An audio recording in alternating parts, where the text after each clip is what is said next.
Look closely at almost any packaged food in your kitchen right now, from your favorite ice cream to premium sodas, perfumes, and baked goods. There is a single ingredient holding the entire global food economy hostage: vanilla.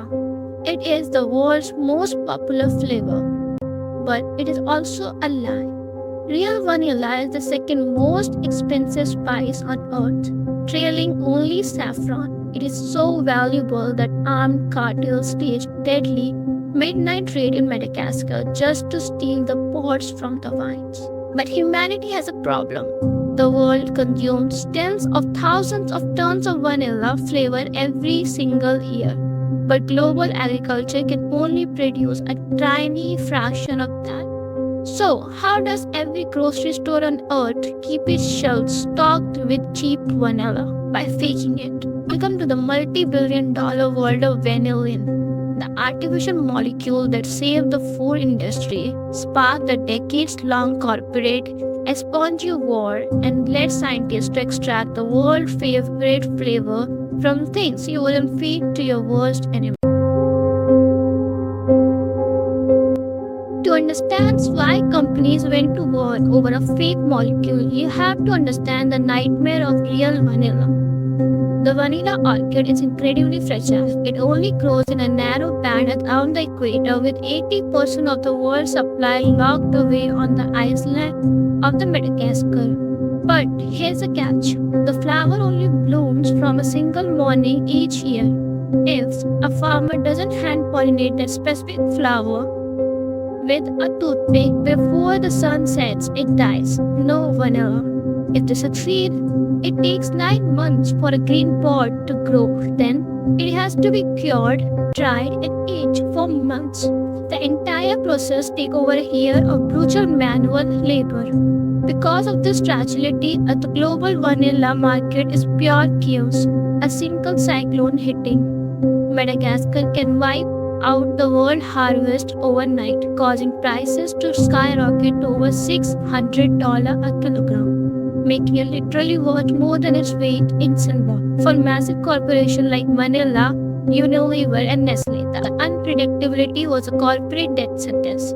They couldn't run an entire global empire relying on a single Iceland weather forecast. They needed a miracle. They needed a synthetic substitute.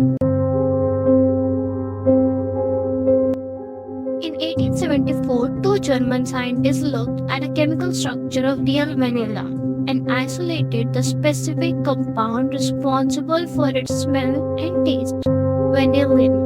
They realized that if they could manufacture this single molecule in a lab, they could bypass Madagascar entirely. They could print money, but extracting it from the plant was too slow. So chemical conglomerates began looking into industrial waste. For decades, the secret ingredient in your cheap vanilla ice cream was wood pulp.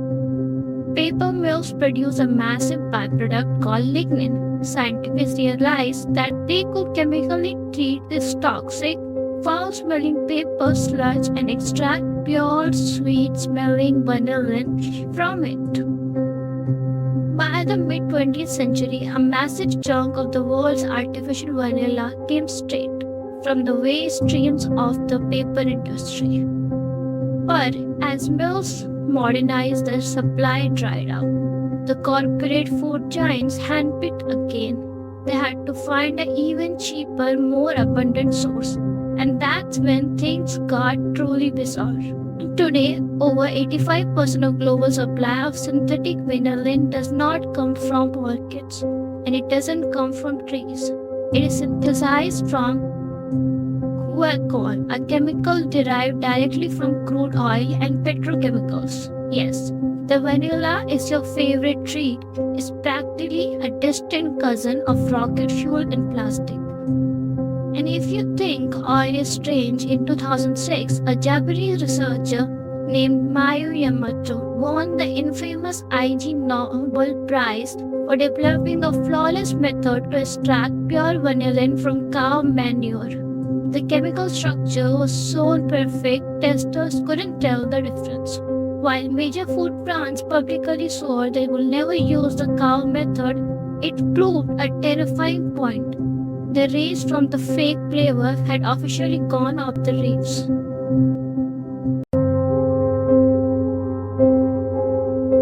Petrochemical vanillin dominating the world, a new war began. In the late 2010, consumer trends shifted. People started demanding all natural ingredients. Massive food companies pledged to remove artificial vanillin from their products. But remember, Madagascar can't supply the world. This sparked a new, highly secretive, multi-billion-dollar race, the biotech flavor war.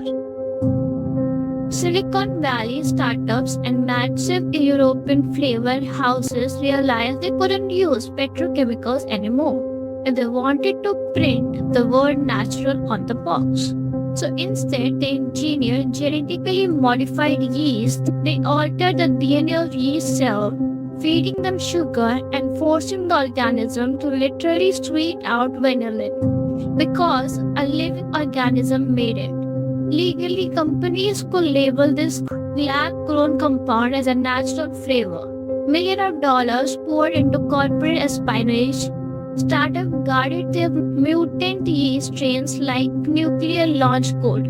If a competitor stole a single vial of your engineered yeast, they could replicate your entire production facility overnight, destroying $1 billion market advantage.